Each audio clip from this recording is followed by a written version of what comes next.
បាទជំរាបសួរបងប្អូនបាទថ្ងៃនេះថ្ងៃទី16បងប្អូនខែមករា2026បាទថ្ងៃនេះខ្ញុំចុះមកចំការបាទនេះសូមនិយាយបន្តិចបងប្អូនណាតាក់ទងជាមួយនឹងតម្លៃនៃស្វាយចន្ទីដែលខ្ញុំឃើញបងប្អូនខ្លះគាត់ផុសបាទគាត់ផុសតម្លៃបាទ6007បាទ7000 ឬក៏6000អីជាងបងប្អូនជាក់ស្ដែងបច្ចុប្បន្ននេះបាទថ្ងៃនេះ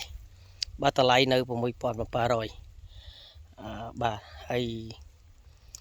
ជាធម្មតាទេបងប្អូនណានៅពេលដែលយើងធ្វើមិនទាន់បានក៏ផលបាននៅតិចតួចគឺតម្លៃថ្លៃប៉ុន្តែសម្រាប់តម្លៃថ្លៃយើងចង់បានកសិករផ្សេងគឺគាត់ចង់បានទាំងអស់គ្នាហើយខ្ញុំក៏ចូលរួមសប្បាយចិត្តជាមួយនឹងកសិករយើងនៅពេលដែលស្វាយចន្ទីបានថ្លៃបាទក៏ប៉ុន្តែស្របពេលនឹងស្វាយចន្ទីបានថ្លៃនេះបងប្អូនណាដោយកាលឆ្នាំទៅនៅពេលដែលស្វាយចន្ទីបានថ្លៃតម្លៃបានលើ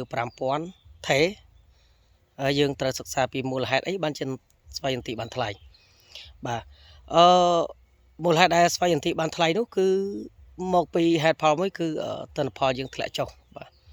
បងប្អូនមួយចំនួនទៅគាត់ធ្វើបានទៅបាទគាត់បានផលជាធម្មតាអ្នកខ្លះក៏កើនផលក៏ប៉ុន្តែបងប្អូនមួយចំនួនទៀតដោយសារតែកត្តាអាកាសធាតុផងកត្តា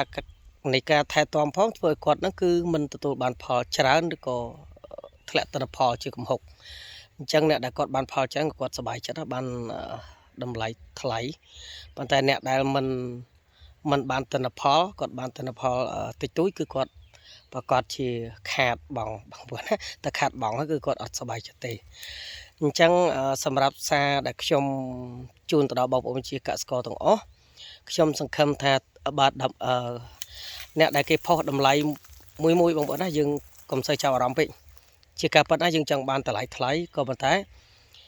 អ្នកខ្លះជាឈ្មោះជាអីចឹងទៅគាត់ផុសធ្វើមិនឲ្យស្វ័យយន្ទីមានតម្លៃខ្ពស់តម្លៃថ្លៃចឹងទៅបាទដល់ពេលចាក់ស្ដែងទិញមកក៏មិនបានថ្លៃតាមអ្វីដែលគាត់ផុសប៉ុន្តែកុំខឹងគេបងប្អូនណាអ្វីដែលយើងត្រូវធ្វើនោះគឺធ្វើម៉េចថែទាំចំការរបស់យើងដើម្បីឲ្យទទួលបានទិន្នផលច្រើនអាហ្នឹងយើងត្រូវគុនគូតាមហ្នឹងបងប្អូនបើទោះបីជាវាធ្លាក់ក្រោម5000 4500ឬក៏អីក៏ដោយតែសំខាន់យើងធ្វើឲ្យបានទិន្នផលទៅមួយហាត់2តោន3តោនអីឡើងទៅបងប្អូនណាអាហ្នឹងក៏យើងអាចទទួលបានកម្រៃពីការចំណេញដែរប៉ុន្តែបើសិនជា1គីឡូបាទ6000ស្រាប់តែមួយហាត់អត់បាន1តោនផងបាទមួយហាត់បាន6 7 800គីឡូអាហ្នឹងក៏វាជាកត្តាដែលនាំឲ្យយើងខាតដែរអញ្ចឹងបើសិនជាបាទក្នុងតម្លៃ5000ក៏ដោយបាទ4500ក៏ដោយយើងបាន3តោនក៏2តោនកន្លះឬក៏លើ2តោនអាហ្នឹងគឺយើងបានចំណេញតិចទូចប៉ុន្តែបើសិនជាតម្លៃវាល្អ5500អីយើងអាចចំណេញបានច្រើនហើយបូកជាមួយនឹងទិន្នផលរបស់យើងក៏បានច្រើនទៀតគឺយើងចំណេញកាន់តែច្រើនជាងនឹងតទៀតហើយសារដែលខ្ញុំសូមផ្ដាំជូនបងប្អូនគឺធ្វើម៉េចបាទគឺថែបាទគឺយើងថែទិន្នផលរបស់យើងថែចន្ទីរបស់យើងឲ្យវាបានទទួលបានទិន្នផលច្រើនបាទកត្តាថែទាំសំខាន់ណាបងប្អូនបាទកត្តាថែទាំកត្តាអាកាសធាតុសំខាន់ប៉ុន្តែខ្ញុំគិតថាឆ្នាំនេះអាកាសធាតុបច្ចុប្បន្ននេះឃើញល្អបាទចន្ទីឃើញគ្រប់ខេត្តគ្រប់ស្រុកគ្រប់អីហ្នឹងគឺថាចេញមកស្រុកគ្នាស្មើគ្នាល្អបាទអញ្ចឹងនៅមួយទៀតបងប្អូនណាគឺកត្តាថែទាំដូចខ្ញុំបងប្អូនណាឃើញគឺរីកមកស្គុះស្គីទាំងអស់បាទគឺប៉ុន្តែយើងមិនទាន់ប្រកាសយ៉ាងណាទេប៉ុន្តែសំខាន់យើងត្រូវមើលកត្តាថែទាំមួយទៀតបាទតម្លៃយើងចង់បានល្អគឺល្អទាំងអស់គ្នាកសិករប៉ុន្តែអ្វីដែលយើងចង់បានមួយទៀតគឺទិន្នផលអញ្ចឹងសារ